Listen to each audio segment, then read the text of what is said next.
going to be on this side. Yeah. All right, well, thank you. This is an amplified microphone, right? Yeah. Thank you, everyone. Thank you for being here. We're happy you're here in the soft opening of this great launch. Good afternoon. I'm Brent Edwards, Dean of the School of Liberal Arts, and the interim director of the Tulane Global Humanities Center, which we're thrilled to officially launch with this symposium over the next couple of days. But we are very honored to have the university's provost, Robin Foreman, who's now joined us in 2016. So if I'm doing the math correctly, this is you're in your 10th year as provost. He is, as he will hopefully say, a professor of the original liberal arts, so he's mathematics, so he is very specially attached to what we do here, I'd like to say. But in any case, we've asked him to welcome us and open up the symposium. Robin Foreman.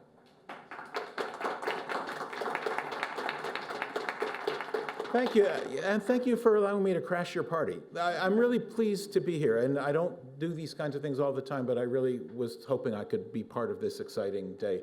And let me just tell you, I'll be very brief because I suspect very few of you are here to find out what the provost has to say about this center. But I do want to just tell you a little bit why I think this is so exciting from my perspective, because I really do think it's a wonderful addition to the Tulane community. First of all, I believe in places which are designed for people to come together and talk to each other, especially people beyond departments and schools. I was just talking with Arjun about mathematics, and I'm a theoretical mathematician, and I won't go, but when we write papers, it's really not about communicating ideas to other humans. It's about establishing the truth of the theorem so that it will go into the archives, and we communicate mathematics verbally. It's all communicated verbally. And so that's the way I've always learned, and I've always had a special fondness for that part of the academy where you can sit down with someone and just have them explain their ideas to you and ask questions. And the fact that we're setting aside a space that is for that, I think is just wonderful, in some sense independent of the field. But I think especially now is the right time for a center dedicated to the humanities. This is the right time for a center that will make the humanities at Tulane more vibrant, more visible, more accessible. I know it's a bit of a cliche, but we need this now more than ever. And I want to say, I think probably every year for the last 2,000 years, people say we need this now more than ever. But I think it's true now, right? And the reason why I think it's true now is because there's a sense of urgency in the world right now. Things are happening very fast and they feel out of control. And the geopolitics are being redefined. There's an urgency about environmental issues. AI has posed technological urgency that is new for us. And what I mean by that is, previous technological innovations, whether they were computers or cars or televisions, right? First, they were very expensive and only available to a few, and then ultimately they would become cheaper and other people get them. And we had years from their introduction to figure out how we would deal with them when they became ubiquitous. And AI is from its first day more or less available to everyone all at once, and we're not ready. So there's an urgency about the most pressing issues we're facing right now. And urgency encourages people to answer questions quickly without full consideration. And in many ways, that means the humanities that should be part of the conversation are not. I hope no one takes offense at this, but sometimes humanists can tend to slow things down, right? Because the humanities are about embedding these issues in their broader human context, right? The historical context, linguistic, cultural context, moral, ethical context, they enrich the conversation. So they can slow it down, but for good reason. They enrich the conversation, they bring in new perspectives, they ask new questions, and of course when it gets really exciting is questions get raised that then go back and feed into the humanistic discipline and push that discipline forward. That's what should be happening all the time, and I have a feeling that it's happening less now than it has, and less now than it should, right? So that's what I think is so exciting about a center like this. I think it is about enriching the humanities, but it's also about enriching other conversations that are taking place around campus that really would value from a wider variety of perspectives. The other point I want to make is I love the word global. In some sense, I love because it means different things to different people. Probably every one of us has a different notion of what the word global means in that context. But of course, here in New Orleans, we know that the humanities don't respect national boundaries. Right? When in the early 19th century, when half the goods in the U.S. were being imported through the New Orleans ports, we know more than anyone else that while importing those goods, we're also importing stories and histories, religions, cultures, music, food, diseases, right, from around the world, right? And we know that the humanities in New Orleans, very much you can't understand them, you can't even talk about them without thinking about humanities in a global context. So I think this is, I will say one thing, I know the theme this year is global port cities, and for next year, which is a wonderful theme, and I would say more than any other city, probably that term defines New Orleans, because when these goods were coming in to the city, and Richard Campanella has written a lot about this, other cities there are other global ports, and they've decided, we're not going to just be a port, we're going to add value. Things are going to come in here, we're going to do something to them that add value before we sell them. And New Orleans has always said, no, our identity is as a port. That's what we do. We take goods and then we send them on. So we routinely declined over the centuries opportunities to build things that would add value to what we're importing before we send them on. And so our identity was really quite limited in some ways to being a global port city without fleshing that out in some way. So I think it's a really wonderful theme by which to understand both the culture and the economics of the city, and how, quite frankly, as we know, is given the cultural economy of the city, how those play off against each other. And then finally, I want to say I'm really excited to be here because Brian's been talking about this for years. So I have to say, now that it's open, maybe we can go on and talk about other things. So, but I'm excited for Brian. I mean, he and I have agreed for years that this would be a really wonderful addition to the campus. And I'm excited because it's the next step of his vision for the school.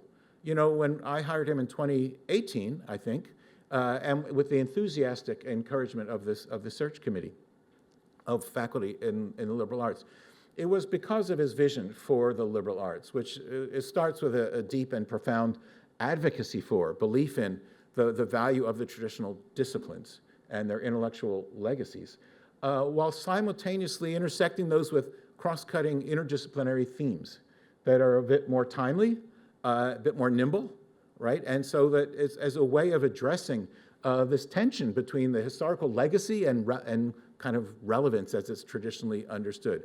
And I will say that it's been exciting to watch him implement his vision throughout the school.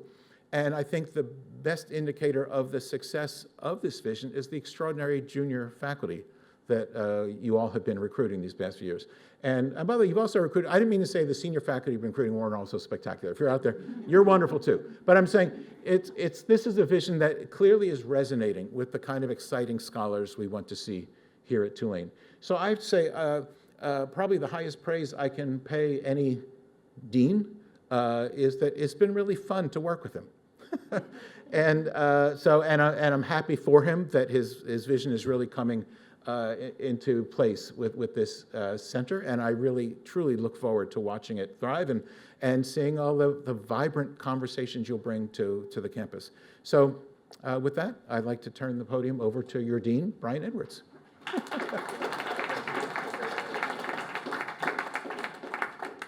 And we know, thank you, Robin, that was very generous, and we're thrilled you're here, and we know you have to go do other things, so we excuse you, whatever.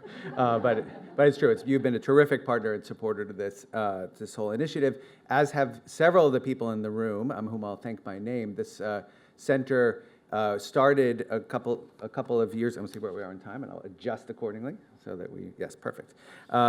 This center began its conversations more formally a couple of years ago when we started with a group of faculty task forces and open meetings, and then eventually the creation of a faculty advisory board who's here in the room, who are great partners not only in building this center but also in building this schedule that we have for you today.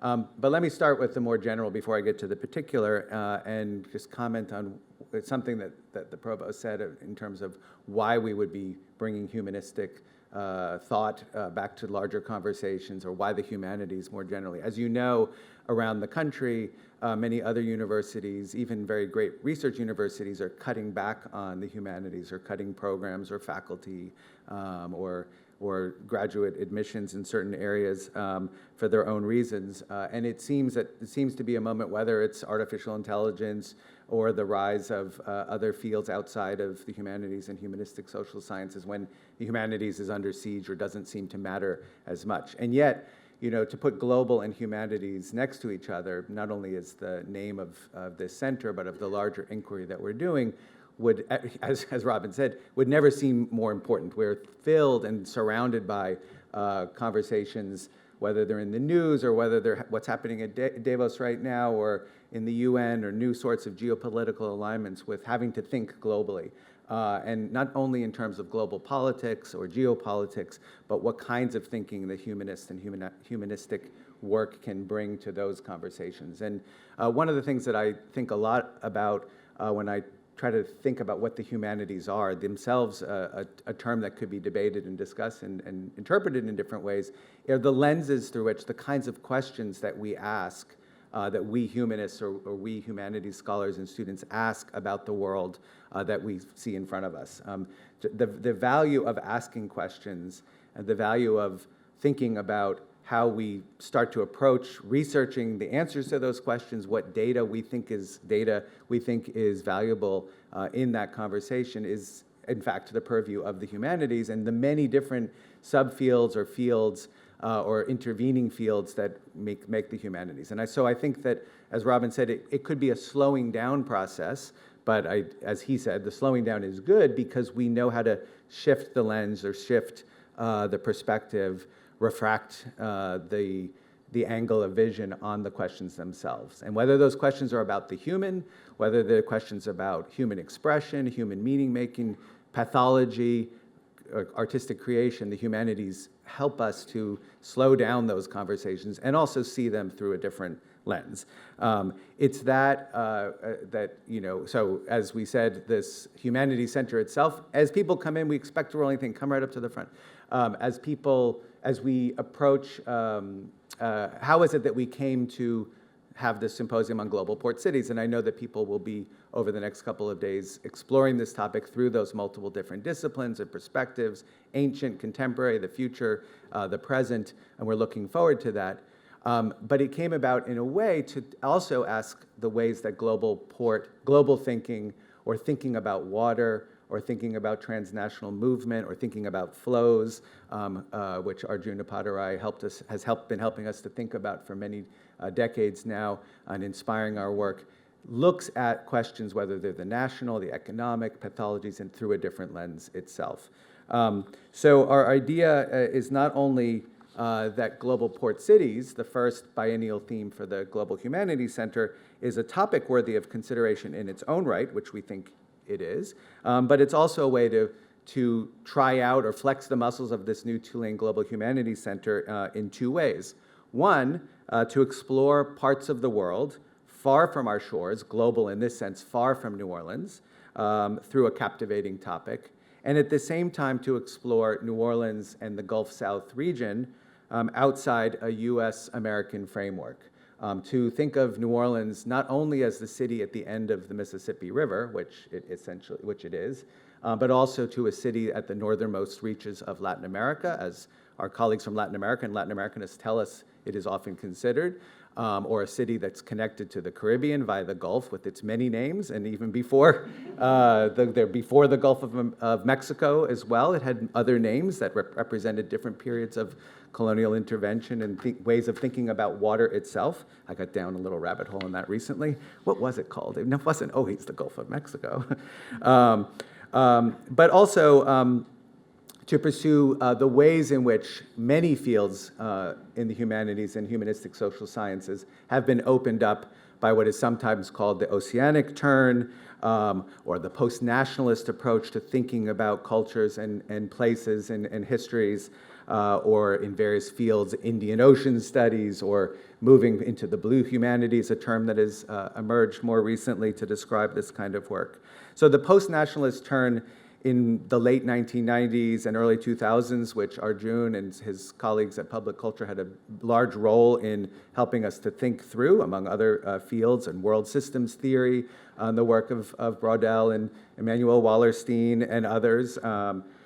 Andre Gunder Frank, for those we have Asianists who are working in this field as well, has opened up so many different disciplines. And in some ways, the Global Port Cities conversation is meant to gesture in that direction. As I said, the center itself was launched, relaunched essentially in the fall of 2025, this past fall, after discussions with our faculty. It incorporates a center that was here before. The last was called the Center for the Study of the Gulf South. The Center for the Gulf South, which is also a part of our mandate and our interest, as I'm suggesting. So by launching our center with a Global Port Cities biennial theme, we're also, of course, deeply interested in the Gulf South and New Orleans and its relationship to this region. I think that goes without saying by now. There were a couple of events that preceded this launch, that precede this conversation as I move into the global biennial theme, and some of us, our folks who have in the room, have been here for them.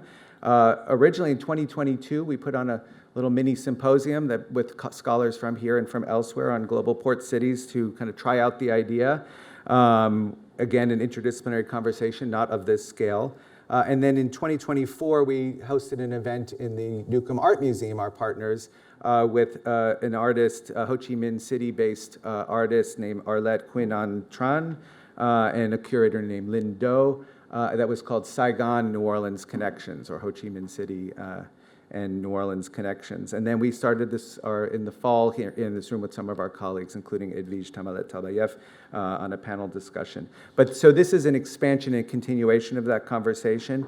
And for those of you who have not come to one of our events, we have launched this fall with Monday sessions, Monday lunchtime sessions. So if you're ever free on a Monday and would like lunch and good conversation, you can spend an hour with us. And we've already programmed out many of the Mondays of the coming semester with other scholars, artists, architects, community activists who are exploring generally the theme of global port cities. So you may notice our brand new, what do they call them? Pin banners? Some of them? Yeah. Retractable banners. I thought I was making up a name. And they have a little QR code, which I think is very fancy.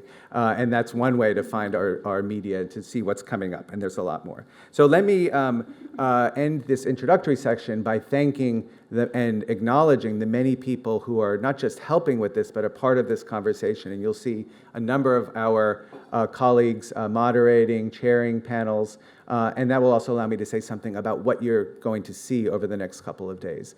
This is not your typical academic or university symposium in another way, or in one way in any case. What looks like typical panels and conversations are really organized around the dialogues, the conversations themselves. So you'll have presentations, but the conversations and dialogues with each other and with you are really what we hope will animate this. We also have panels with novelists talking about what it means to write from a port city or write about port cities. We're thrilled to welcome Miriam Chansi and Yuri Herrera here as two fantastic novelists who are doing that. We have musical performances and conversations with Victor Campbell and Mahmoud Shouki tomorrow that will be pursuing that as well. So we're really trying to kind of explore this theme itself through a variety of patterns and frameworks.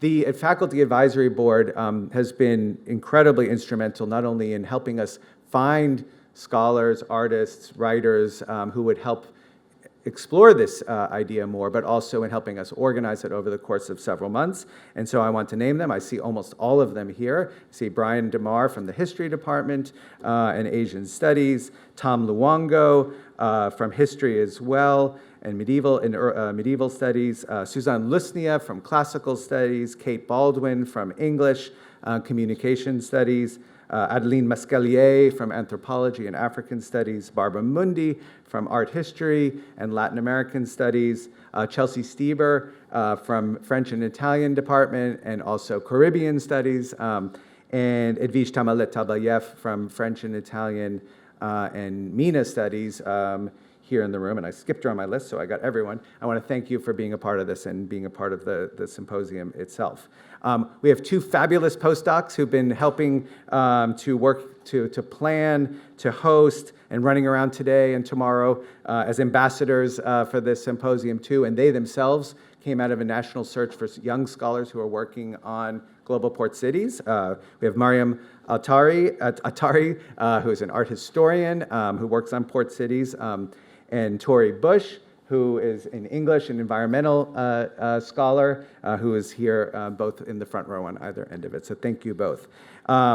We have three superstar staff who are supporting this center. Regina Cairns, where are you? Because you're going to get thanked a lot. Because the person who's always standing, lurking, running in and out of the door, you know they're working, who is the senior executive secretary who's worked on travel, space, food, and logistics. And you see how well she's been doing it already. Alison Bionde, who joined us in the middle of the planning of this as our assistant, our first as formal assistant director of the center, who, among other things, has led the visual branding and look of our center, really brought us to a new level already and kind of took over really quickly as we were going. So thank you for being a part of this. And before I thank Joe, I also want to acknowledge Karen Summer-Shalit, who was here a second ago, our new, I know she's here, I just was talking to her, there she is, who's our new, also just joined us as Director of Communications and Marketing and started spearheading the video work, some of which you already saw on our website, but a lot of which you will see because this is all being recorded very professionally by this team in the back, and we will have edited versions of this conference or symposium eventually available on our website. So welcome, Karen, to Tulane, and starting off with the... And finally, Joe Mistro, who is the Assistant Dean for Administration and serves as my Chief of Staff in the Dean's Office, has also, on top of all of those ridiculously 24/7 types of jobs, served as first interim assistant director of the center, and boy did he do a fantastic job, as you can see. He's a superstar, and I want to thank you now and every single panel for the work that you've done here. Okay, so I've done a lot of thanking. We usually begin and end symposia with thanking, but you know it's a lot of people who do this work, so we're really thrilled for you all. And with that, we formally launched this symposium, and I will turn this over to Edwige.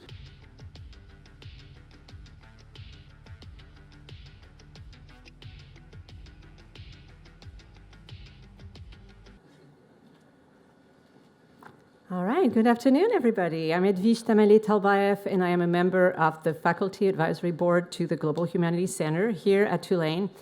It is my distinct pleasure to welcome you today to our inaugural event of the symposium for what promises to be a bracing conversation between our three speakers, Vyjayanthi Rao, Brent Hayes Edwards, and Brent T. Edwards, who have each in their own way contributed to understanding port cities through their reflections on the deep and often unexpected entanglements between culture, place, and the global flows that connect them.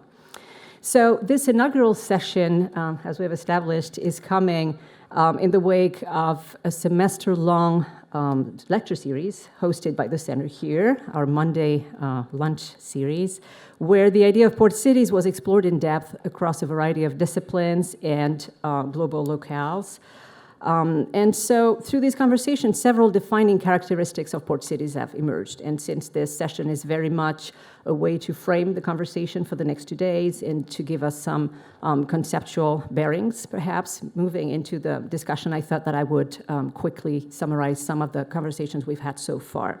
So the port cities are by nature layered urban environments bearing the mark of multiple historical, economic, and cultural dynamics. They are diverse, culturally complex, and reverberating with the vibrancy of overlapping languages.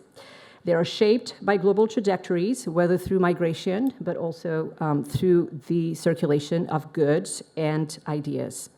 They are marked by the everyday imbrication of multiple languages and cultures, by an enhanced form of creativity and social engagement, by an enduring tension also between local challenges and global aspirations. In these conversations we hosted through the fall, port cities took on various shapes. They were revealed as speculative spaces, offering the conditions for reimagining the future, as sites of social experimentation and disaffection, as places where new forms of social and economic life tested the endurance of time-tested social models. They also emerged as spaces of ingenuity and creation, infrastructural innovation, and spaces where hybrid ecologies are formed. So today, we aim to capitalize on this intellectual energy, this intellectual impetus, and this wealth of ideas to deepen our inquiry into port cities, pointing to what they reveal about global connectivity and the movements that shape our world. So our event today is very much imagined as a conversation and very much structured to allow for unscripted encounters, exchanges, for ideas to be sparked and generated. So this is the kind of interactions we're hoping to model through the symposium for two reasons. First, because, as you've probably surmised by now, the center's vision places a big onus on the interdisciplinarity, and so having a variety of perspectives and methodologies in conversation is really the best way to cross disciplinary boundaries. So this is something that we're hoping to see happen during the symposium, but also another big goal of the center has been to create a sort of collective space, open up space for collaborations and creative engagements across the university. And so this is the kind of exchanges that we're hoping will happen today and beyond. So with this in mind, we have decided to keep prepared remarks, presentations to a minimum. Each speaker will have about 10 minutes to talk about the way that his or her work engages the topic of port cities, after which we will have a moderated conversation where the speakers will come to the front of the room here with our moderator, Kate Baldwin, for about a half hour, after which we will open up to questions from the audience. And without further ado, I will begin by introducing our three speakers today. Our first speaker is Vyjayanthi Rao, an anthropologist, writer, artist, and curator whose visionary work has brought anthropological insight to architecture and urbanism. She has published extensively on urban transformation in India and the United States, with a particular focus on Mumbai and New York. Among her many probing publications on the topic, I would like to highlight her landmark edited collection of essays, Speculation Now, Essays and Artwork, published by Duke in 2015, which is a truly interdisciplinary and transmedial volume, querying the power of speculation to redefine the grounds from which progressive change can be enacted aesthetically, politically, and socially. In addition to her writing, Vyjayanthi Rao is a leading figure in contemporary curatorial practice. She is the chief curator of the third edition of the Sharjah Architecture Triennial, opening this November, and has curated a variety of exhibitions, such as the exhibit Multiplicity at the Lisbon Architecture Triennial in 22, and Seeking Refuge and Making Home at the Center for Architecture in New York in 23. She's also a prolific artist whose work has been exhibited at the Kochi Biennial in 2016, the Venice Architecture Biennale in 21, the Chicago Architecture Biennial in 23, and in the Berlin Film Festival last year. Among her chief projects, the film-based installation Monumental Returns and Beneath the Placid Lake. Vyjayanthi Rao teaches in the Yale School of Architecture and serves as an editor-in-chief for the journal Public Culture. Today, she'll be speaking about Mumbai and its urban environment. Our second speaker is Brent Hayes Edwards, whose distinguished work has shaped conversations across literary studies, Black internationalism, and jazz studies for more than 2 decades. Brent Edwards is the author of several landmark books, including The Practice of Diaspora, published by Harvard in 2003, which received multiple major prizes for its field-defining account of Black internationalism, followed by Epistrophes, Jazz, and the Literary Imagination, published by Harvard in 2017, as well as his latest opus, Easily Slip into Another World, A Life in Music, published by Knopf in 23, which is a co-written autobiography of Pulitzer Prize-winning composer Henry Threadgill, which was named a 2024 New York Times notable book and won the American Book Award, among other accolades. Brent Edwards is also an accomplished editor, with published scholarly editions of work by Frederick Douglass, Joseph Conrad, W.B. Du Bois, and Claude McKay. He has also published with Evgène Ancely, Écrire le monde noir, a collection of interwar writings of Paulette Nardal, the famed Martinican intellectual, published in 24 by Rodbo Crick. Brent Edwards also translated Francophone essays, poetry, and fiction, as well as Michel Léry's 720-page diary of an expedition across Africa. This is no small feat, I have to say. Phantom Africa, in the translated title, published in 2017 by Seagull Books. Brent Edwards is Peng Family Professor of English and Comparative Literature at Columbia and serves as editor of PMLA, the flagship journal of the Modern Language Association. His remarks today will center on Claude McKay in Marseille. Now, our third speaker certainly doesn't need any introduction in this room, and I've been asked to be brief about remarks for Tulane affiliates, but I still do want to point out a few things, and in particular, a couple of publications, which I believe will be really relevant to our event today.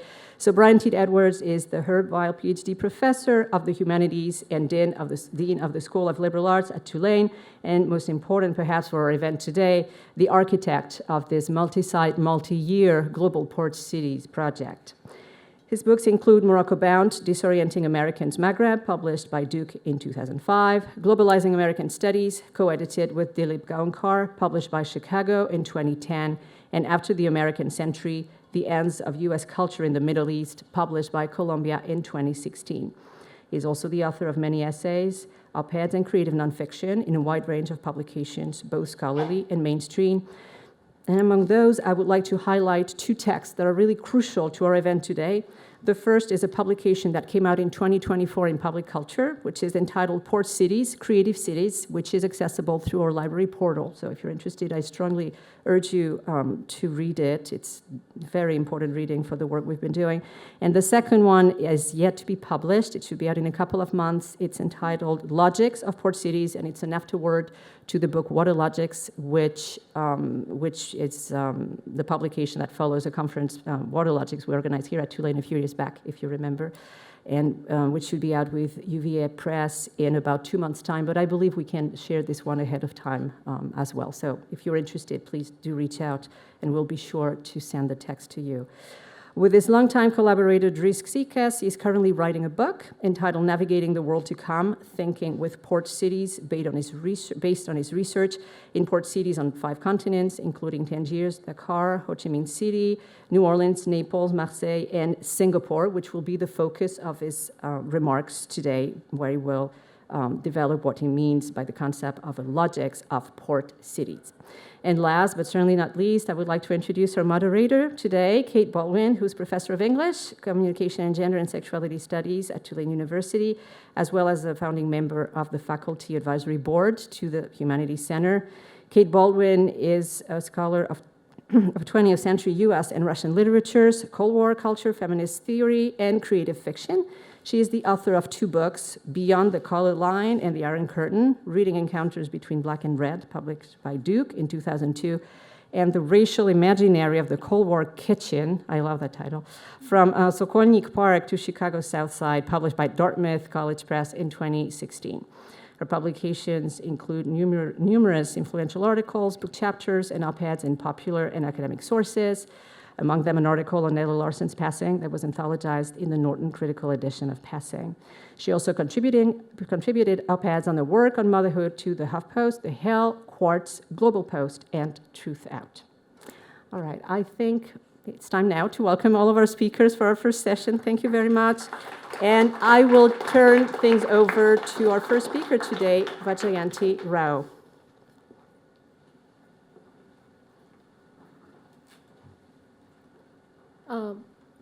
Can everyone hear me? Yes. Thank you. Thank you to the Global Humanities Center, to Brian, to Edvijay, to Kate, and everyone else, Tori and Mariam. I'd like to say that, the remark that the provost made just before, actually stuck with me. The remark about the fact that port cities, that New Orleans decided to remain a port city, or to be kind of a city of a place of transition or transit for goods, etc.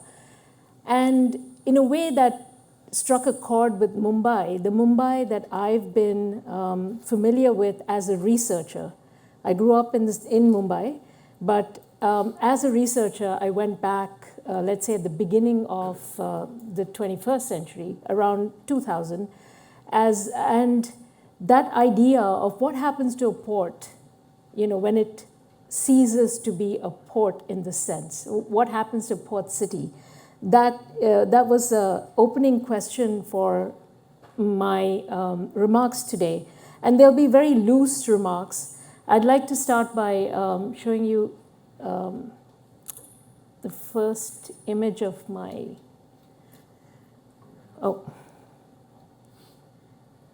it's playing, but I think, yes. So this is an image of Mumbai facing the open ocean, the Arabian Sea. So this is essentially the skyline that you would see if you were coming into the city from the west, from the ocean today. And this has been the case for a long time, since the 19th century. Because in many ways, this is not the port view. The port view has always been hidden. It's been hidden behind a wall, and very few people actually encounter it as a living, breathing entity, though it was the economic engine of Mumbai's economy until, I would say, almost until the 1980s, from its inception as Bombay back in the 18th century, when that port began to be used very actively to build ships, the ships that carried the Indian Ocean trade on the one side, and also the ships that went to the Far East on the other side, fueling the whole kind of opium trade and the opium wars, etc. So in a sense, that was that port from which all of those activities were launched remained always hidden from view. And for someone like me growing up in the 80s in Mumbai, taking the train, because I lived on the eastern side of the city, which is the port side actually, taking this kind of elevated harbor line, you could glimpse occasionally at the things happening behind those walls. But that was, that wasn't a view that was commonly understood as part of the city's psyche and its imaginary. Of course, in the 70s and 80s, as the city was going into decline, like many other global cities, there were all these, Bollywood produced a number of images or classic films that referred to the whole kind of decline of the city and of the port. You could see activity, the workers, dock workers and the smugglers, and all of this imaginary was very much present. But as I said, again, it was sort of behind the walls.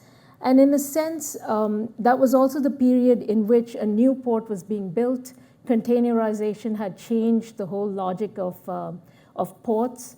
And the new port was being developed across the bay in the city of what is now called Navi Mumbai, or New Bombay.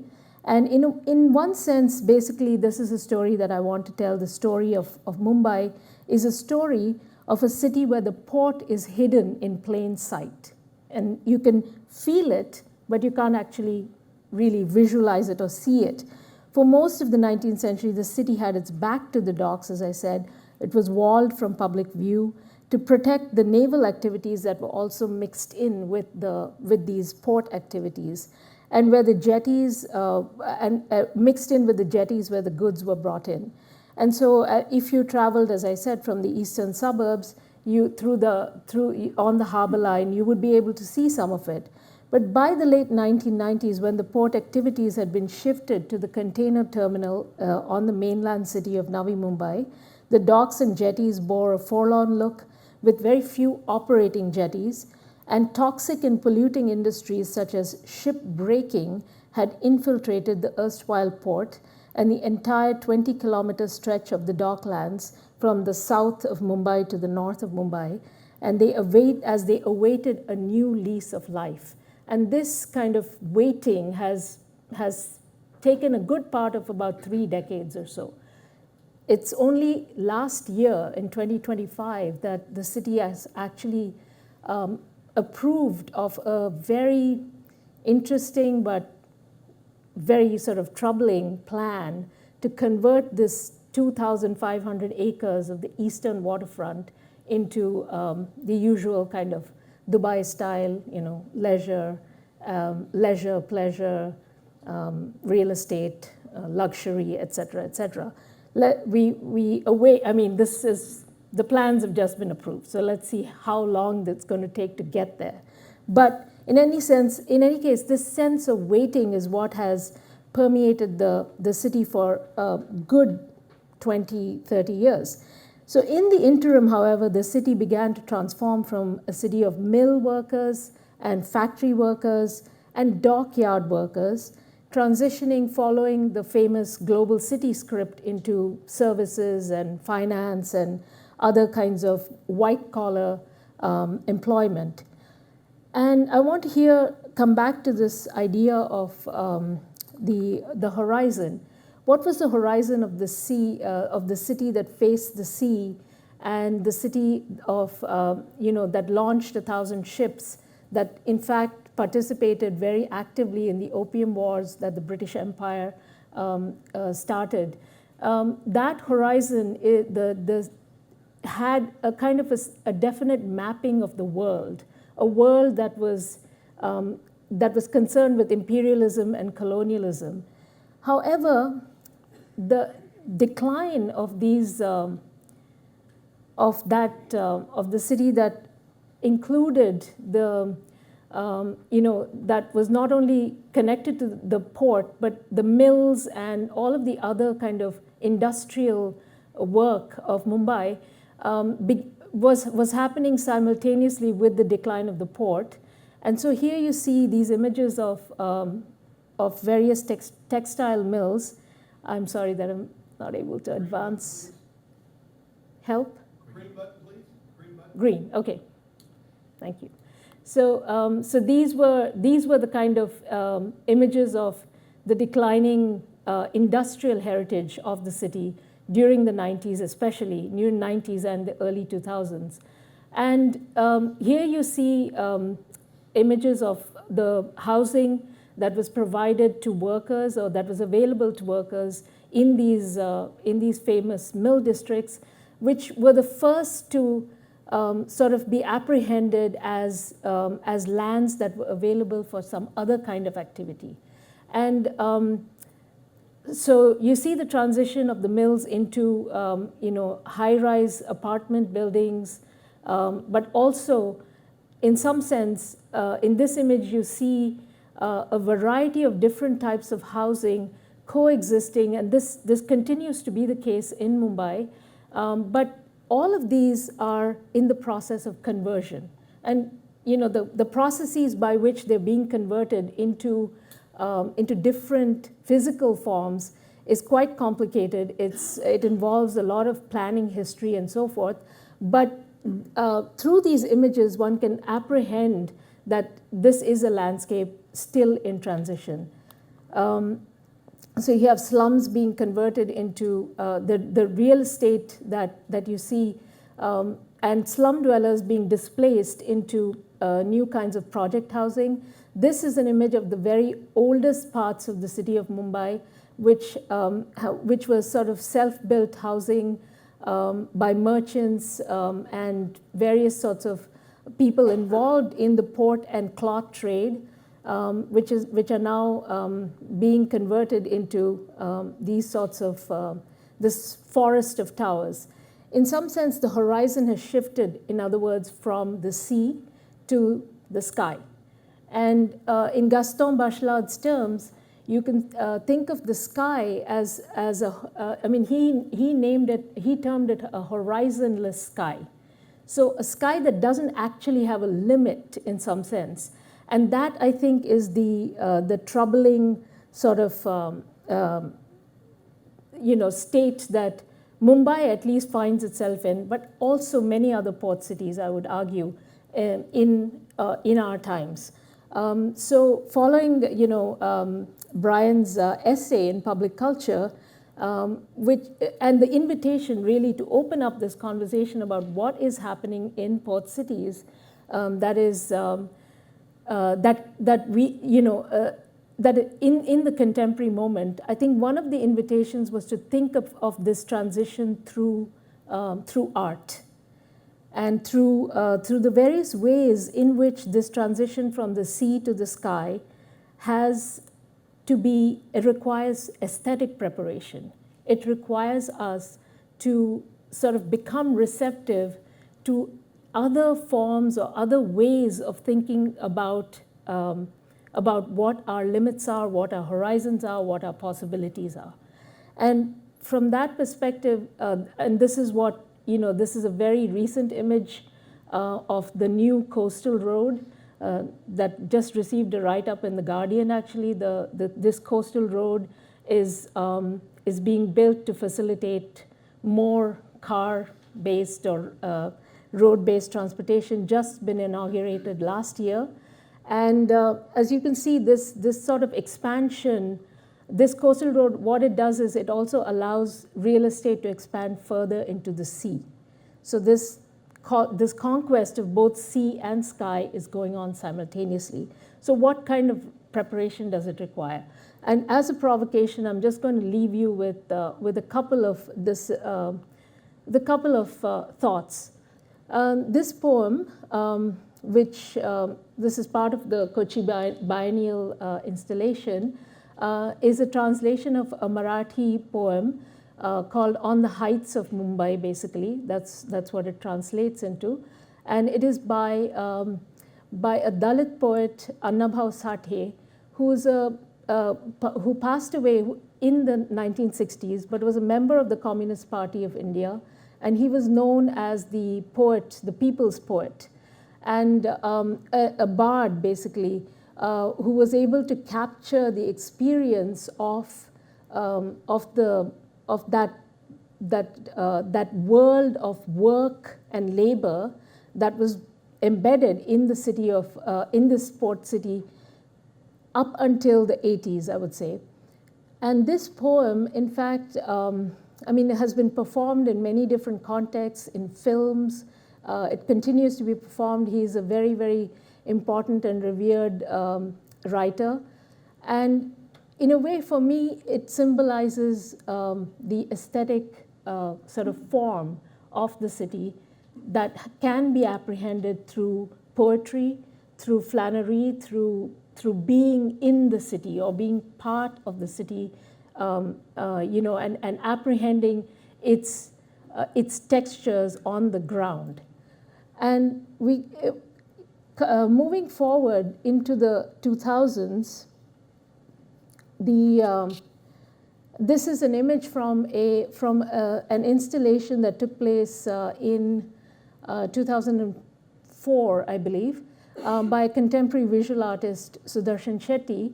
And it's an installation that, for me, captures a certain moment in the aesthetic preparation of Mumbai for this transition into this horizonless city, this abstracted skyward city. And this is in this installation, there were two tables filled with wine glasses, which were being pounded by a mechanized hammer. And the installation was placed in a building that was slated to be demolished.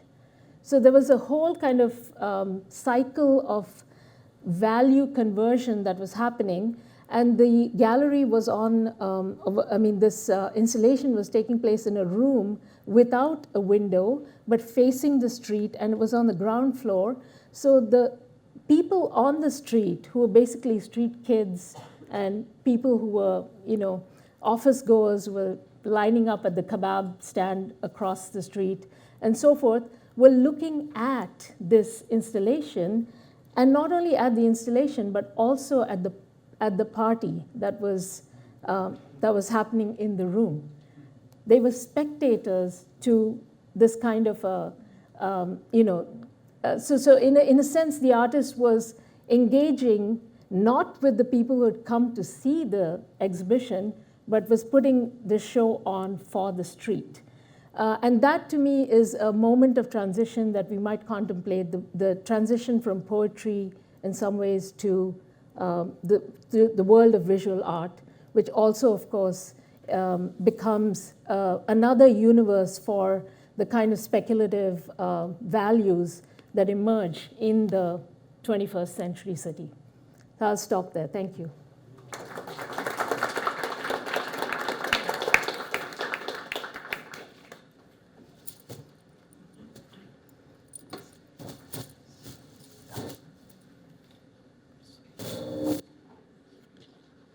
Hi.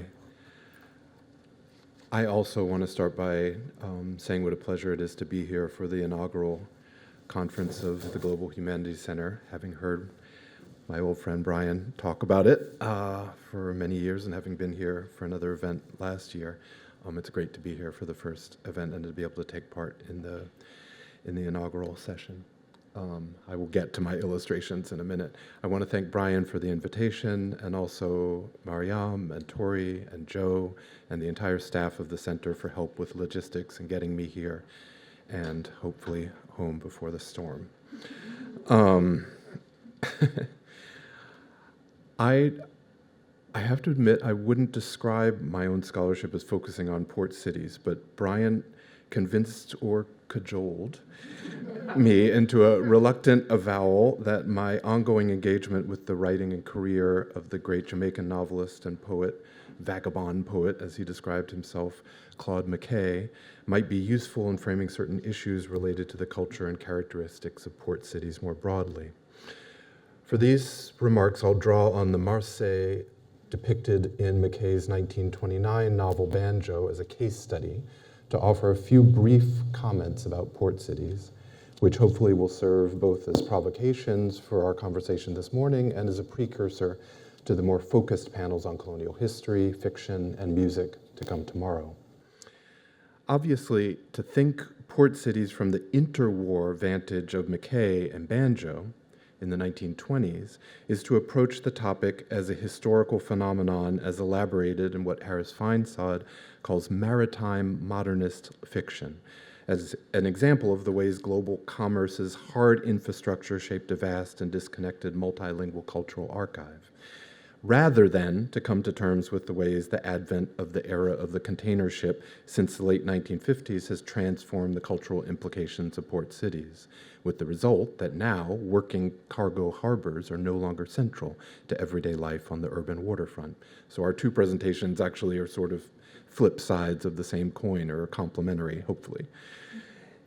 If it's not a futile exercise in nostalgia, to revisit McKay's Marseille of the 20s is, at best, to ask about the ways port cities are always palimpsests, opaque layerings, and this is really exactly what you were just talking about, of repurposed and defunct infrastructure and ways of life, and to sketch a backdrop to the pressing question Brian has recently posed, and I'm quoting Brian here, quote, what vestiges of the human aspect of global trade do we live with in port cities in the age of containers?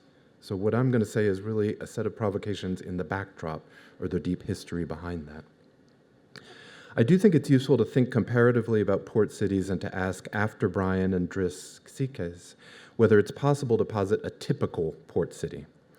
But thinking through Marseille, I find it hard to overlook the port's exceptional qualities, which I suspect is the case with almost any example one takes up. The portrait in Banjo of the Vieux-Port section of Marseille, especially the popular neighborhood known locally as the panier, the bread basket, and colloquially among the African-American, Caribbean, and African drifters and migrants at the center of the novel as the ditch, has been celebrated because the entire area was razed by the Nazis in February 1943, with a rapidity and violence that may be unparalleled in the history of port cities. I thought I'd just give you a quick slideshow of the history. Marseille has a history that goes back before France. This is an older map, and you'll see that the geography of the city is actually very similar. The Vieux-Port is that entry into the territory of the land there, and the area that McKay writes about is the area where you see the buildings, as you'll see in a minute. But this map dates from 1575, so this is an ancient history that actually goes much further back before the history of the founding of the nation-state of France. Here's a the map from a Baedeker in 1920, so just before Mackay comes there in 1924, 1925 for the first time.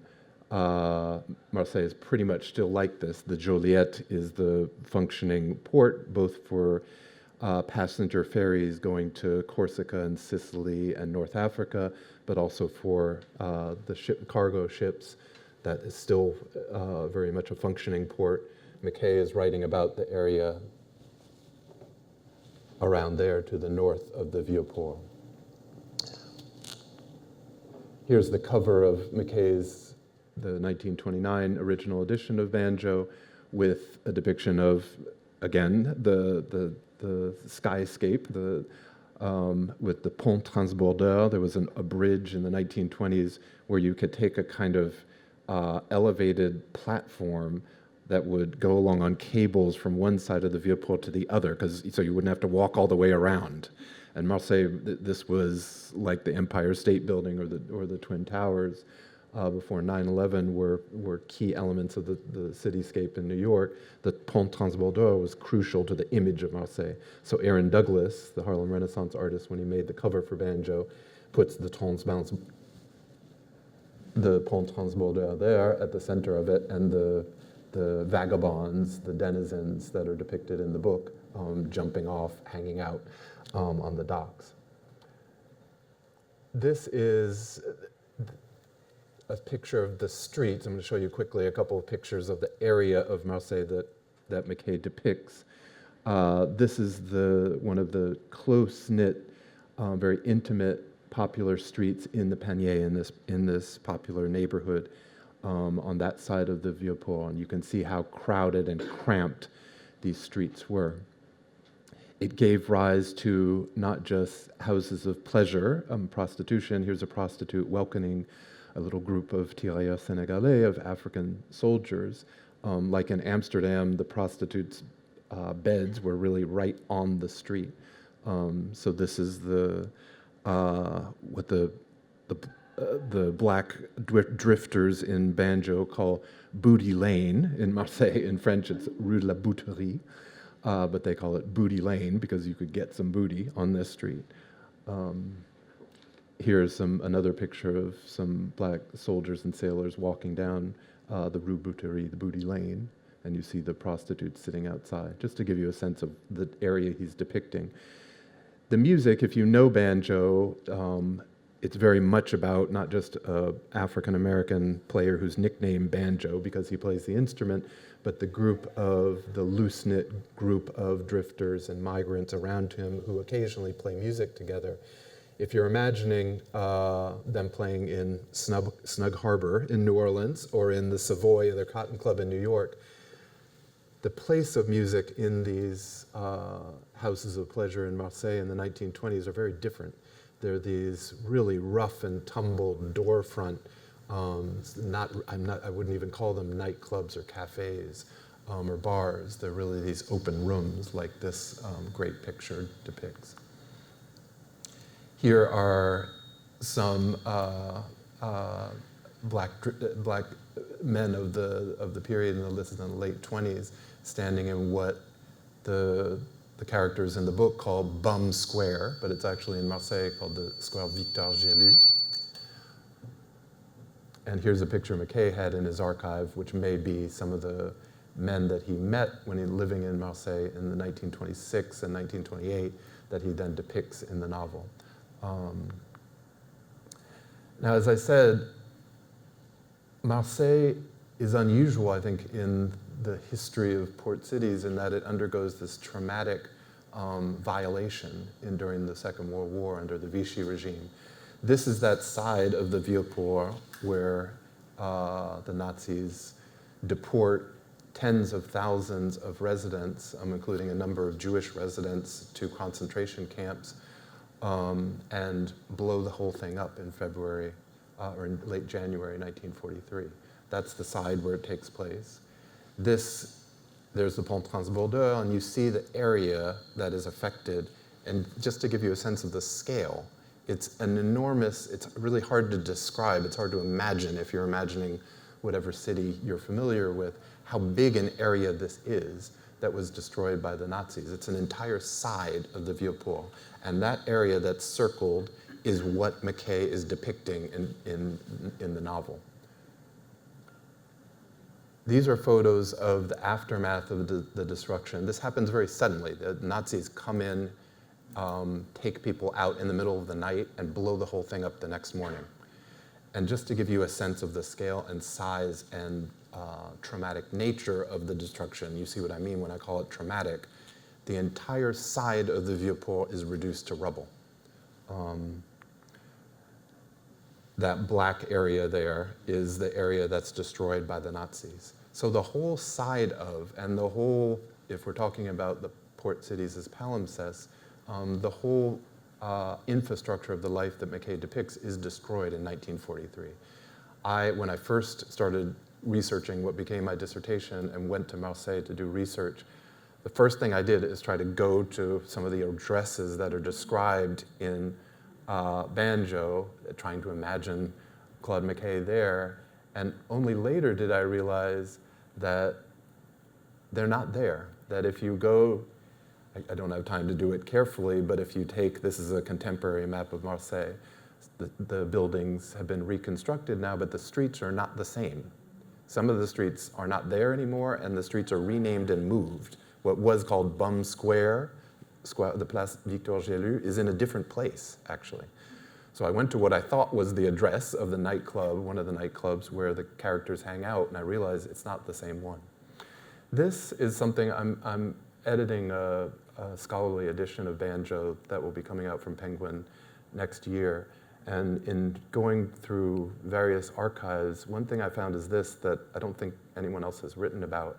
In the papers of Arturo Schomburg, the great bibliophile and collector whose collection became the Schomburg Center for Research in Black Culture, among fragments, it's not dated, so I'm not sure exactly when he sent it, maybe in 1926, McKay, and you can see his signature down there at the bottom left, sends a map of Marseille, of his Marseille, to Arturo Schomburg. He's writing all his friends in New York, asking for money often, but I found it fascinating that McKay sent this map of the streetscape that he's depicting in the novel to one of his close contacts in New York. So that's just to give you a quick outline of the specificity of Marseille. Now, a couple of provocations, three, really. Reading the scholarship on port cities, it seems to me arguably less important to consider the features of the typical case, although I agree with Brian and Driss pointing us in that direction. To me, the typical is actually not the most important question. The most important question is the ways that port cities only and always exist in a network. That is, to put it simply, ports, by definition, are connected via trade routes to a network of other ports. These routes are not always predictable. The movements that linked distant ports didn't always necessarily follow colonial pathways and disrupted or complicated those arrangements by overlaying another web of connections that introduce alternative histories, languages, and forms. I was recently reading some of Peter Miller's brilliant work on Nicolas Fabry de Piresque, the early 17th century Marseille-based collector and scholar who was one of the most remarkable individuals of his era. Miller notes that Piresque's voluminous archive of correspondence reflects the transformation in relationships among port cities in his time. So this is this early 1600s. As Venice was being overtaken as a central node of trade by Marseille and a host of cities in the Levant, including Constantinople, Aleppo, Smyrna, and Cairo. In other words, port cities are never monads. They are always relational, and those relations change as much in the 17th century as in the volatile current moment when, to take only one example, Canada has just renegotiated a trade agreement with China. We must come to terms with port cities in the plural through their interrelations, which is also to say that the only way to study port cities is to study the shifting relations among port cities. I'll raise two other issues for discussion. One is that, to me, to think the question of port cities through the lens of Banjo is to think about the particular intersections between ports and diasporas. While port cities may well be characterized by the collective social identities they inculcate among their inhabitants, a sensibility or mindset particular to those situated in what Miller calls a portuary complex, or système portuaire. We might also ask how they channel or transform or reorganize the dynamics of imagined belonging among migrant populations passing through, who think of themselves as part of a larger transnational community defined by race, religion, ethnic origin, or political affiliation. Do port cities accelerate diasporas, serving as connecting spaces, portals, as it were, for alternative affiliations beyond the barriers of language, nation, and empire? Or are port cities better understood as spaces where diasporic belonging is put under pressure, where the hallucination of commonality is confronted with the reality of intra-diasporic difference? My last comment is a response to the proposition from Brian and Dris Xiques that port cities give rise to a particular sort of actor they call organic connectors, whom they define as contextual experts, locally based individuals who've mastered the lay of the port, moving across worlds and serving as a bridge between theory and practice, art and activism, scattered initiatives and commons, new ideas and reinvented spaces, as they put it. It occurs to me that one of the key contributions of the art of port cities is to elaborate and circulate resonant figurations of their organic connectors. In Banjo, for those of you who have read it, of course, the organic connector is the Haitian writer Ray, the closest thing to an avatar for McKay in the book, who hangs out with the black boys of the port, the drifters and exiles and musicians who congregate along the docks and in the squares and watering holes of Marseille.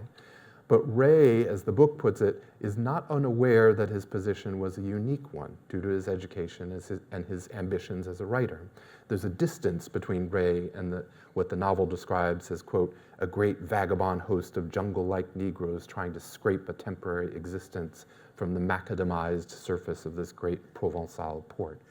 It seems crucial that organic connectors are translators, as Ray is, amphibious actors who work across and facilitate connections among disparate scenes. Xiques derives this term, organic connectors, in part from Gramsci's figure of the organic intellectual. And to my mind, it's important with Ray and Banjo, and in understanding the phenomenon more broadly, to consider the ways that the organic connector is inherently an intellectual function. It's worth recalling that it's in the same section of the prison notebooks that Gramsci pens his provocative conjectures on the unique formation and potential diasporic impact of the Negro intellectual.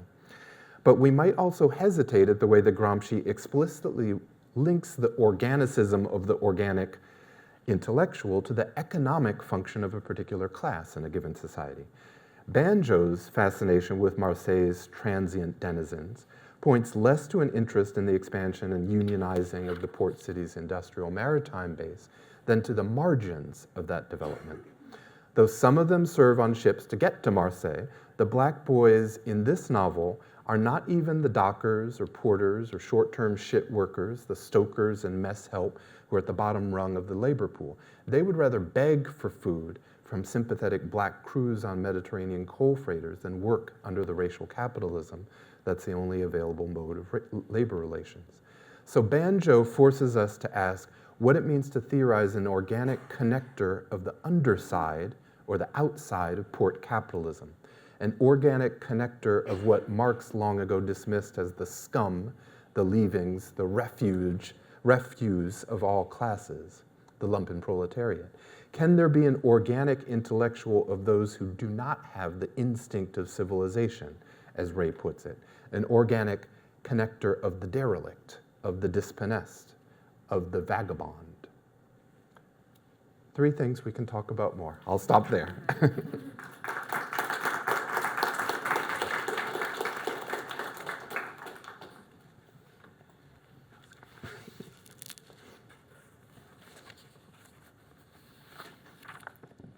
All right. Thank you, guys. Thank you for already starting us off so provocatively. There's a lot to talk about. So I'll try to be brief in my remarks here. You can see my clock.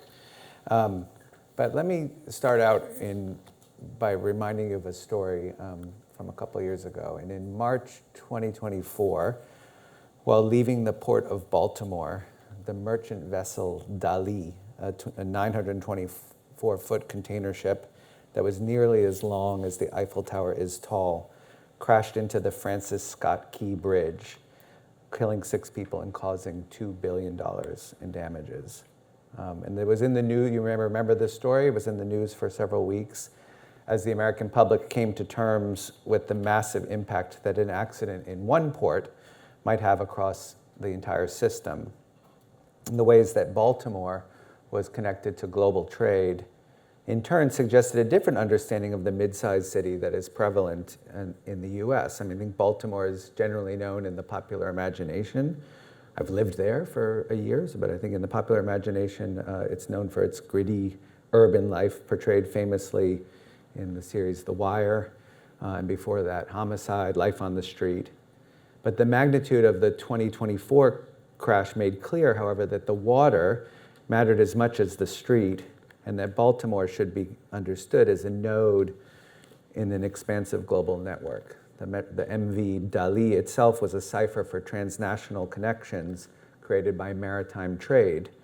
The ship had been built in South Korea, was registered in Singapore, and it was heading for Colombo, Sri Lanka, had 4,700 containers and 1.5 million gallons of fuel on board.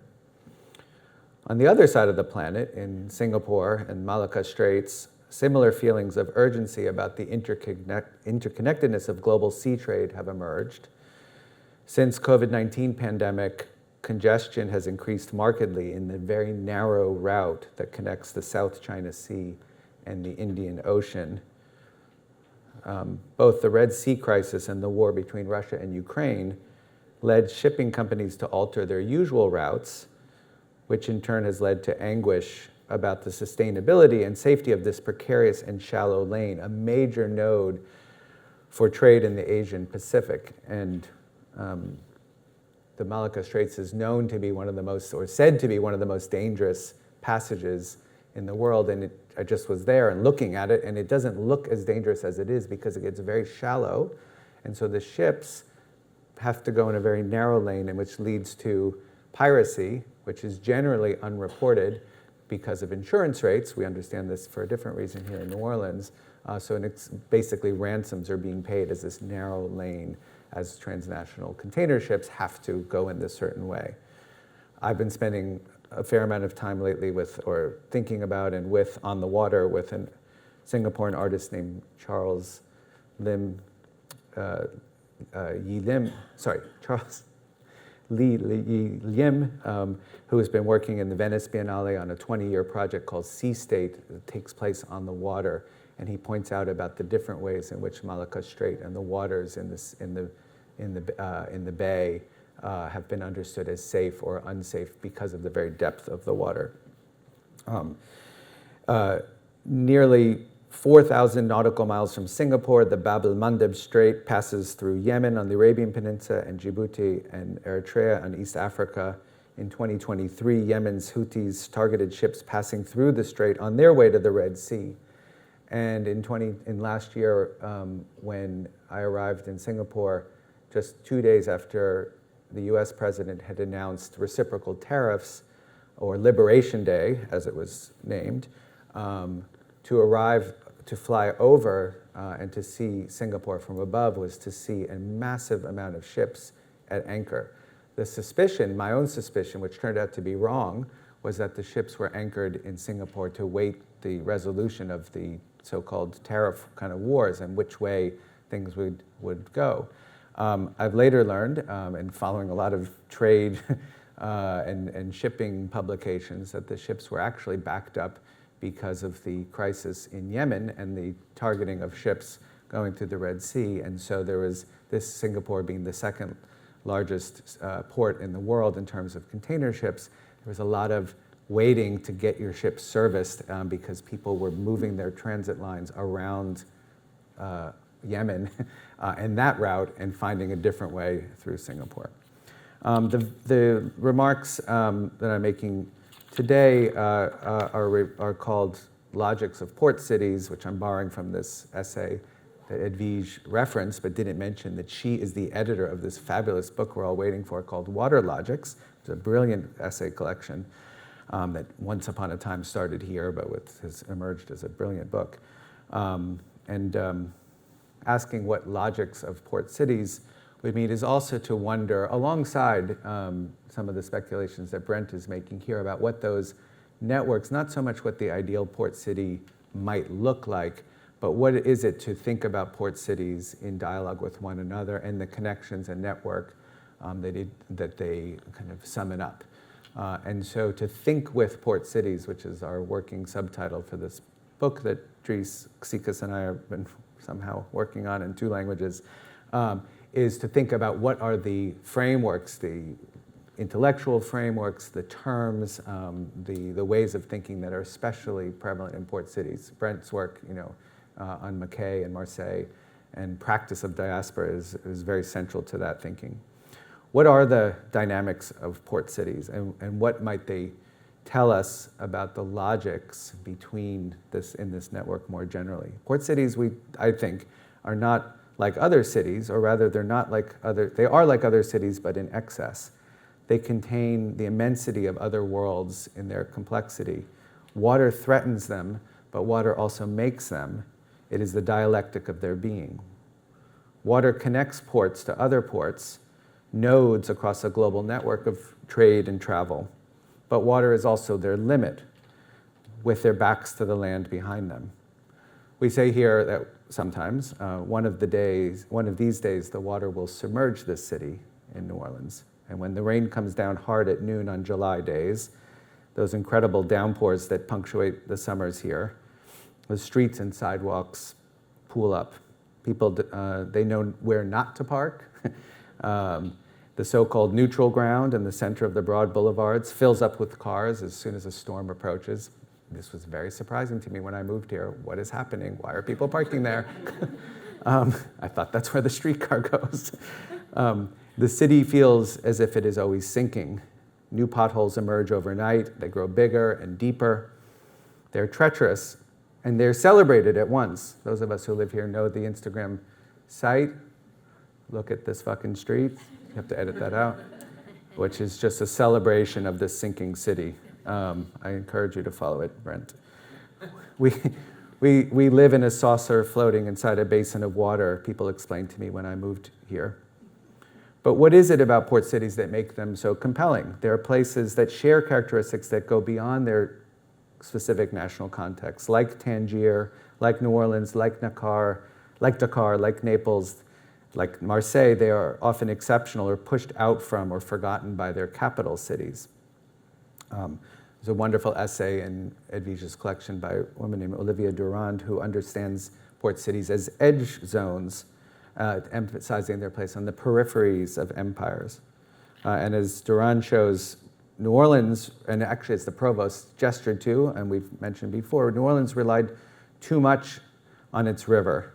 And what was the 3rd largest city in the United States in the 1840s, and then the 4th largest at 1860, quickly receded in importance. And this was not only because of the end of the Civil War and the slave economy, within which New Orleans was, of course, a major capital, but it was also because of the lack of diversification of transportation networks, or the not adding to the products, as has been mentioned earlier. Pointing to the railroad here and the way that the major routes bypass New Orleans for Houston, for example, leaving New Orleans isolated, Rich Campanella, who's a geographer who teaches here, has argued elsewhere that the failure to invest in other industries beyond a mercantile economy led to New Orleans' gradual and then rapid decline within the growing United States. But port cities changed again profoundly after the arrival of standardized intermodal containers in 1956. The container revolution has been referred to already a couple of times, a massive structural change in global trade. And so now in places like Tangier, New Orleans, Dakar, even while trade by water has increased in terms of tonnage, the dominance of intermodal containers has dramatically lessened the human aspect of trade in port cities, as robotic cranes have replaced stevedores. You had such a great vocabulary of all the port workers that I wanted to add stevedores, stevedore. What vestiges of the human aspect of global trade do we live with in port cities in the age of containers? What palimpsestive features and memories do port cities share? So port cities, let me just wrap up by saying, have certain features in common, both negative and positive. And what fascinates me about them and where they may have why they may have potential embedded in them through those organic connectors or through the artistic networks and artistic activists and community activists that find themselves so richly embedded within so many of them, even while they struggle with their precarity. They struggle commonly with environmental crisis. This is generally true, with forms of poverty, criminality, and corruption that follow in the wake of places of smuggling and trade. Higher levels of multilingualism, multinationalism, creativity are also inscribed within them and continue to distinguish them. Perhaps this is why a sense of relationality, a kind of gritty cosmopolitanism pervades them, as if the fact of so many people and languages coming together was woven into their social fabric. Pidgin versions of English or French or Arabic or Spanish, Creole tongues emerge. I'm trying to understand Singlish, the Singapore variant of English, which is amazing. And distinct ways of saying things in them can prove elusive to national tongues. These are accented cities where speaking with an accent, one of many, is the norm. There is a relationship between water and multilingualism, as land that opened itself up to trade among peoples leads to a proliferation of languages. Before the French followed a man named Jean-Baptiste Lemoyne de Bienville, then governor of the French colony of Louisiana, to an area up the Mississippi River that he thought was safe from storm floods and hurricanes, because of its position at a turn in the river. The native peoples had identified it as a trading port. The Biloxi, the Choctaw, the Chitimacha, the Houma, and the Tunica called this place Bulbancha. This is known here to us, but this word Bulbancha, a Choctaw and Chickasaw word, alternatively translates as place of many tongues or place of other tongues. So here before the French settlement, what has been called Mobilian jargon emerged as a trade language between indigenous tribes. The multilingual aspects of port cities then is inherent and connected to confluences of waters and peoples. Today in Dakar, the number of languages, Wolof predominant among them, but also Pular, Fulani, Serer, Madinka, Bambara, Jola, Soninke, and at least 15 other African languages marks its complexity. Tangier, too, is a city in which moving between multiple languages in use there, Moroccan Arabic, Darija, Tamazight, French, Spanish, and English, is done fluidly. Monolingual residents are rare. A palimpsest of street signs and markers, so true, it's here in Tangier, and so many of the port cities, seems to be almost a feature or a coffee table book, I don't know. And markers indexes the internationalism of these cities. This was, Tangier now, an international zone for several decades in the 20th century, during which multiple postal systems, currencies, and legal codes were simultaneously in use, while a Committee of Nations oversaw governance. So logics of port cities starts to push at the ways in which that particularity, following in Brent's provocation, back to the provocation, the particularity and yet the ways in which the network of these cities, the logics that they share, and the connections, of course, between them start to operate. So thank you. I look forward to talking more with you all in this conversation.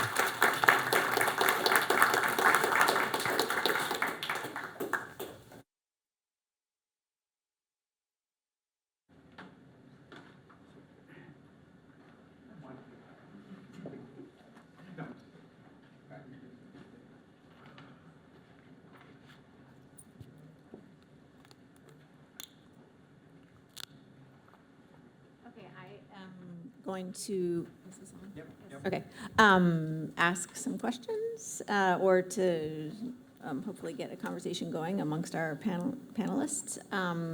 And then there will be time for the audience to ask questions. And I've also been told that everyone has on their seat a note card. So if you have a question, if you'll write it on the note card, and then the cards will be collected and we'll have time for your questions.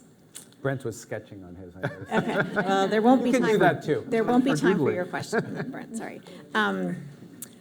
Okay. So there's a lot of words that show up, ideas, I think, across all of these really interesting various kind of takes on the logic of the port city. But I think I might want to start there with the idea, Brian, of the logic of the port city, as that connects to what Vyjayanthi was talking about with the particular mapping of the world the port city offers us, the tension between the land and the sea, and this idea of the edge. The notion that port cities are both on the edge in terms of being a landmass limit, so where water begins or where the land ends, sometimes we don't know, but also in terms of something that, Brian, I think you point out in your essay, in terms of the affect of edginess, so nervous, giddy, anxious places of uncertainty. And I'm wondering how we might connect this to what you say about the kinds or forms of creativity that develop from port cities. So Brent, maybe in relationship to the novel, the kinds of types of forms, Brian, in relationship either to the edginess of the short story or film that you talk about, and Vyjayanthi in terms of the installation, the artist. So the way in which these art may be able to capture or catalyze on that kind of edginess. Want me to go? No. All right, I'll just talk about the edge. Is this microphone do it? That's right? Okay. The edge, the thinking with port cities, and my collaborator Dries and I have been thinking alongside port cities. The argument for doing that is that what's happening in port cities, what the conditions of port cities may be in the present and in the past, and we have some folks tomorrow who are going to talk about classical port cities, and really I've learned a lot from reading their work and visiting and thinking about some ancient ports that no longer are with us, is that there are certain kind of, let me say, logics or keywords almost that emerge as helpful to think with. And one of them is edge. The idea of edge or a border or edginess or even the idea of a line between spaces. There's an idea in Islamic philosophy, al-barzakh, which is actually the idea that there's a space between spaces. I mean, there's a space between daytime and nighttime, and it's a very hard to define moment. And I'm really fascinated by how edges come up but if one that one kind of lives within for a moment, the moment when you cannot see between a white thread and a black thread is when sunset has happened, for example. So this idea gets very elaborated. And I'm really interested in how port cities themselves that have their backs to the water, but also the water defines them. And in some places like here, the water is, or in Dakar, the water is coming in. Cities like Jakarta that have to move their entire capital because they're sinking. Or cities like Singapore that is actually actively working to expand through filling in and expanding its actual landmass, amazingly so, right? So edges are shifting, but edges are defining at the same time. As you say, edginess, anxiety, is something that we live with in port cities in a variety of ways. I think anxiety, I'm fascinated by how people who live in this city live with the anxiety of climate change or the anxiety of storms or the anxiety of weather or sinking cities as a kind of feature of daily life, let's say. And so edginess in that sense, as both border but anxiety, relating to the very conditions of what it means to live in a city. I don't think, and this is why, I spent a lot of time thinking about whether port cities, how they are and are not like other major massive cities, and they're great world capitals that are located not on rivers or not on seas, and not because of water trade, but land trade. Marrakesh in Morocco, for example, Fez in Morocco, Tehran, for thinking of great world cities that are landlocked, so to speak, with not very important water sources within them that don't connect to an ocean. And that sense, and whether those, again, I'm not trying to write a typology of port cities, but in some ways, whether some of these features are actually not there, and anxiety about environmental crisis, which many people are living with around the world, is, I think, constitutively different in some of these places. Well, Vyjayanthi, I don't know. If you were invoked, or I don't know, or maybe you'll go to the next question. I don't know. I mean, can I just, I think I began with a different premise because, the idea of being a port city or experiencing the city as a port city was very much shaped, I think, for the general population of Mumbai, unlike, say, Marseille, maybe, through various artistic forms, whether that was cinema or poetry. And I would say in the current moment, it's visual art, right? That, in a sense, prepares you to understand the environment that you're living in. So in that sense, I think visual art in particular has become this vehicle for visualizing transformation.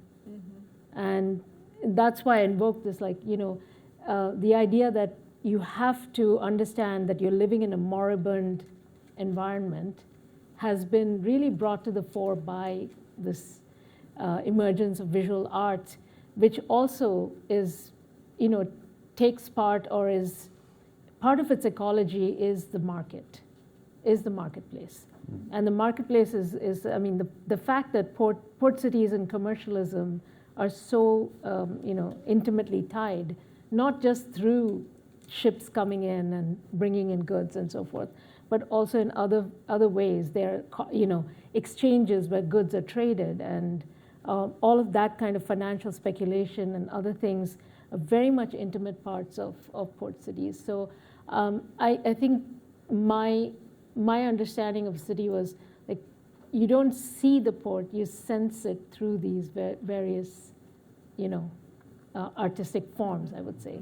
And each of these forms has a period at least in my mind, in the city. And for the moment, I think it is a certain form of visuality that can capture those changes. And that's related to the hidden in plain sight. Yes, Yeah. yes. Yeah. Can let me just add one thing in terms of edge and edginess. I mean, one hesitation I'd have is that port cities are, interestingly and importantly, not, if we're thinking about territorial frontiers and borders, or something different when we're talking about a port city. It reminds me of the word cleave in English or the word partage in French. The thing about, I hesitate about edge, which implies an end to or frontier of or a clean break with, when port cities are the nodes in a global neural network. So they make me think of cleave and partage because there is much points of connection as separation, right? It's not just the end of something, but it's also the place where you're connected to the elsewhere. The Black Boys, the drifters in Banjo, joke about Marseille as Europe's best back door. And there's a lot of sexual, they also talk about the Mediterranean as a big wide open hole. There's a lot of sexual jocularity among this very masculine community of drifters in the book. But that best back door has that sense of clandestine way in and way out to it. And it seems to me that the figure we use has to accommodate that, because if there's an edginess native to the port city sensibility, it's an anxiety of connection, of encounter with the unknown, with the elsewhere, as much as it is that sense of an end, of a border, if you see what I mean. Yeah. Well, and that, I mean, just to that point, I was thinking, I mean, edge is also, it's in the essay, this famous cafe in Tangier that's called Café El Hafa, which means the edge or the cliff or the precipice. I mean, sort of means a lot of things at once. And where people, especially on North Africa, the southern side of the Mediterranean, look across and can see, as you know, can see Spain, but can't get across. And a lot of, migration into Morocco from sub-Saharan African countries ends at North Africa because of that limitation and people constantly trying to get boats and dying in the water because it's so dangerous, right? But so I think, this idea of the water looking out, yeah, but you're right, though, looking out, if you're looking out in Dakar, which is surrounded by water, water is much more a part of everyday life. Here, we feel it through the rain, we feel it through the flooding, but we don't see it. We rarely see the river. There's some places where you see the river, but people remark that we're so defined by this river, the streets are so defined, but we rarely see the water unless we, take the effort to get across the levee. But in places like Dakar and Tangier, where you're always seeing the water for the most part, it's also a limit, but maybe a possibility if you have the ability to leave. If you're these interesting characters, not just literary characters, but interesting people who can go on ships, have that kind of mobility, who can leave legally. I don't know, yeah. Well, that brings up the provocation that Brent raised about imagined belonging and whether the port city accelerates diaspora or puts it under pressure. That was a question. I don't know the answer to it. Well, I thought you guys might want to take it up. I mean, I think it does both, right? And, it is, and that's the kind of, it's an unresolved dialectic in some sense that you're, in the case of Mumbai, actually the name transitioning from Bombay to Mumbai is part of that pressure that was brought upon by nativist and xenophobic types of political action to contain something that, was in many ways, it was both in decline and uncontrollable. It was opening up to globalization. Arjun's written about this and many other people, that in that period, that anxiety about,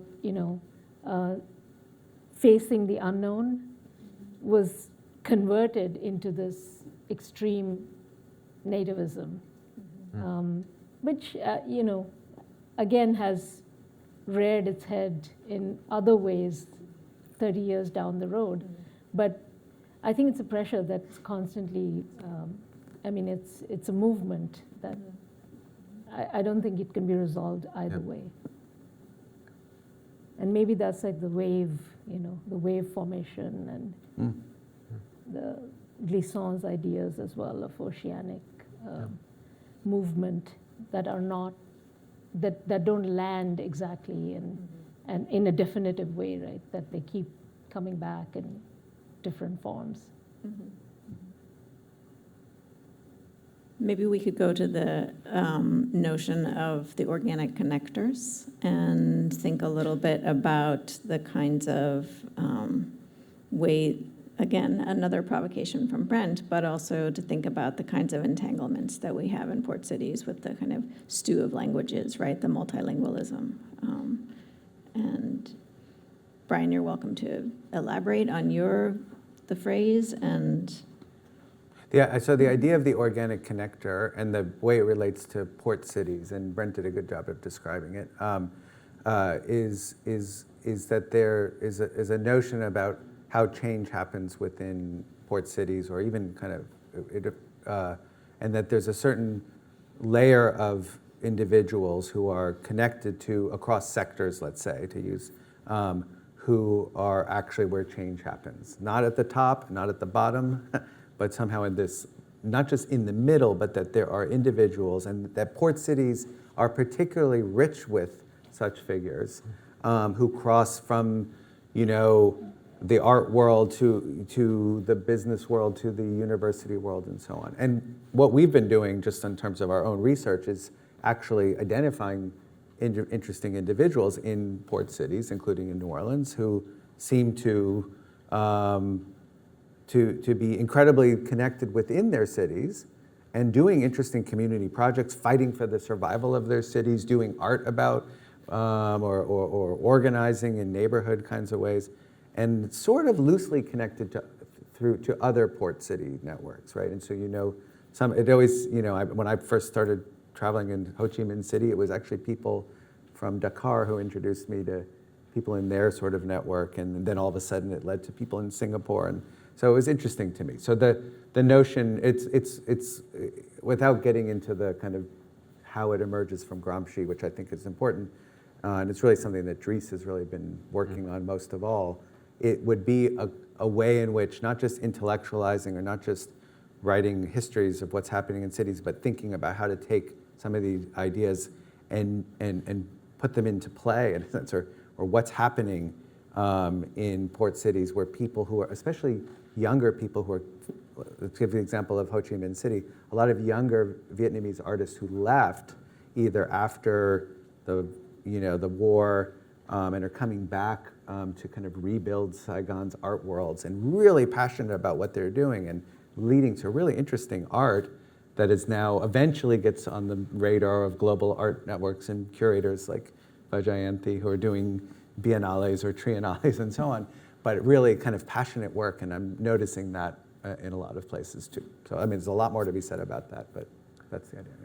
I mean, I'll say one more thing about it. To me, what's really interesting about the co-written piece is what I describe as the activist ambition of your scholarly project in this multi-sited study of port cities, because it's a question of what we do in studying port cities. Are we standing at a distance and just looking at the phenomenon?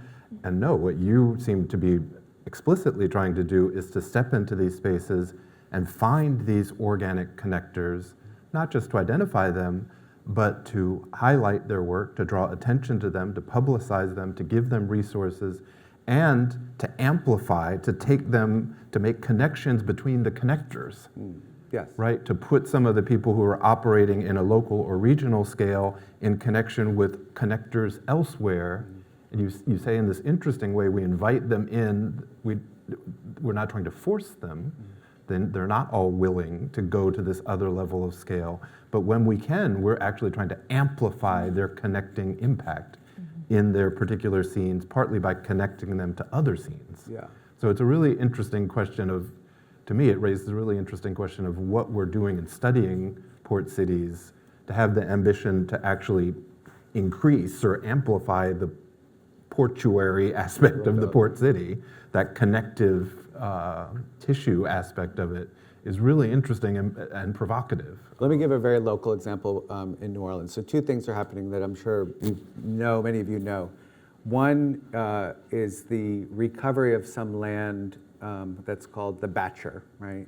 The Batcher, have any people, just raise your hand if you've been to the Batcher yet? Okay, about 40% of the room. Batcher is some space on the other side of the levees, not too far from here, and not to over-romanticize it, but it's a really fascinating thing. Some land that was not accessible since the 19th century, that was like mechanical yards, I forget exactly what it was, that some people kind of reclaimed, and now it's a public space with food trucks, dog-friendly, people playing on picnics, and also kind of a co-working space. It's not open at all times, but it is open, and it's I encourage you to go look on Instagram to find out more, and like there's food trucks and you go hang out there. You don't have to spend money. There's no entrance fee. Really interesting little project, right? Another thing that's happening right now in New Orleans, as in Dakar, and as happened in Tangier, is the moving of the port out further down the river. In New Orleans, we're building a massive new port on the other side of the bridge because the ships can't, and what that's going to do to a lot of the land along the river is up for grabs. I encourage you to pay attention. I've been talking to those people. Owned by the Port of New Orleans, and what will happen with that land. There's been lots of civic projects in the city that get abandoned, and we all, this is where organic connectors start to play a role. What will happen to that land? Two other examples. Seattle, where I was for other reasons and decided to spend some time talking to people at the Port of Seattle, had a similar situation. It's how urban kind of business kind of networks come together. Seattle, obviously a massive port. Pictures from the Pacific Northwest, he knows this. In Seattle has major employers, Google, Amazon, have many city blocks of things, right? Because young people, millennials, like to work in really interesting port cities that have rich cultural frameworks like Seattle did with its music scene, and it's a cool place. And now the port city, but a lot of the trade, because of a lot of the global trade has moved away from Seattle. Their pressures, they actually compete with Long Beach. There's all of these ideas of frictionless ports. I'm just talking to these port people and learning terms I didn't know before. Frictionless ports way up there. Seattle is in jeopardy, and they're also very interested in environment and progressive politics, which is much more expensive than places they compete against, like New Orleans and Long Beach, or more New Orleans and Long Beach. And so what are they doing with their shorelines?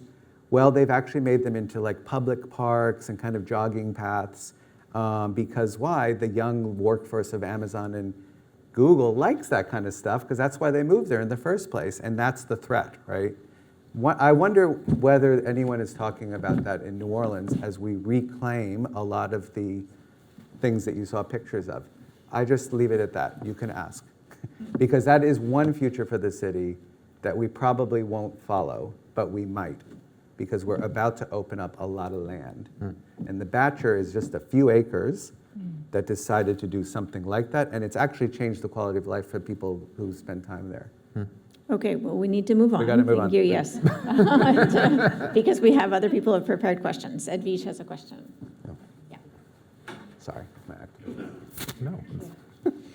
All right, thank you very much for a very stimulating conversation. So I've been thinking about what you said about edginess and this kind of anxiety that was entangled with this sense of being on the edge. And also I was thinking, when you showed, Vyjayanthi, this neon art, the party is elsewhere, I actually misread it. And it was a very productive misreading because I read the port is elsewhere. That's what I thought. Yes, and I thought this is actually perfect, a perfect pragmatic rendition of this kind of virtualization that we were talking about. Yeah. And so, here in New Orleans, when we talk about contingency or about the unknown, what comes to mind immediately is the risk associated with climate change, and then we go into this kind of programmatic scientific models. That's immediately where our minds go. And it seems that this virtualization that you're talking about offers us a different and more maybe humanity-centered way of thinking about it. And so I was wondering what kind of imagination projects could actually stem from this virtualization that you've described in Mumbai, but that we've seen in other ports as well in our conversation, and how those would manifest aesthetically or maybe politically, if you could speak a little more about that. Yeah, I actually, if I can take that, that was a great misreading, I think, because one of the when I first read Brian's essay for public culture, I was also struck by this idea of organic connectors and these groups of activists who actually place, in some sense, art at the center, and this is proliferating across the globe, right? And you see, recently I was in Mumbai and went to a festival called the Govandi Arts Festival, and it's in one of those project neighborhoods that I showed you. And it's a festival that's put together by a community group. It's an arts festival. They mentor kids and young people from the neighborhood. For about 6 months, they offer them mentorship with musicians, artists, graphic designers, and other people involved in creative work, and then they open it up for 3 or 4 days. It's a real celebration of the things that these kids made, including games that they designed and quilts that people made during the 6-month period. And it was very joyful and celebratory and all of that. But I also came away with this feeling that there is a way in which this community or this group of people is being introduced to a world that is within a commercialized market space, right? And they're being mentored by artists who already have galleries and museums and other forms of representation. And while it's wonderful to, what happens next, right? That you have ignited this imagination, that you have created this desire to express oneself. That's the feeling I came away with. And it connects also to, I think, the broader question of virtualization, artificial intelligence, digitality, and the kind of world that we're living in, where if if that were coupled with something like universal basic income, for instance, then it would actually leave us all free to, pursue things that only humans can do. And, not to make the point that humans are, completely and ontologically separate from all these other beings that we're living with, but there are things, that's why I think the movements to create community gardens and to create community through these forms of handwork and craft work you see them proliferating everywhere in the world. It's a form of physical connection and material connection that, that's become, that will no doubt become increasingly important. The question is, how are we going to make that, that political transition from absorbing even these activities into a marketized, capitalized, racialized culture, and instead, stay with this sense of being vagabond, being, in that sense, free, right? To drift and to not become part of this cooptation. Yeah, how do you be a connector for that? Yeah. Yeah.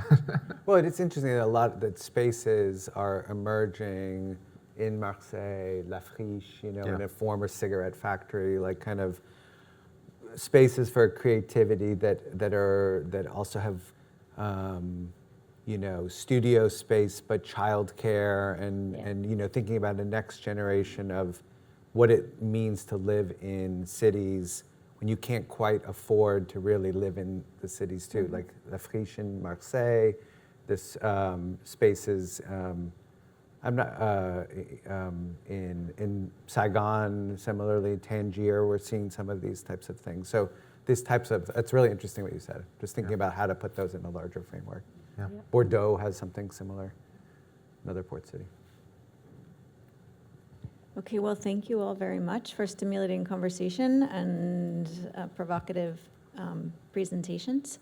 I'm afraid that we're out of time, so we won't be taking questions from the audience. I'm sorry, but our clock is beyond 0. So I have been instructed by the powers that be that our panel is That's officially- apparently Joe over there. I don't know the powers that be. Yeah. Thank you all for coming.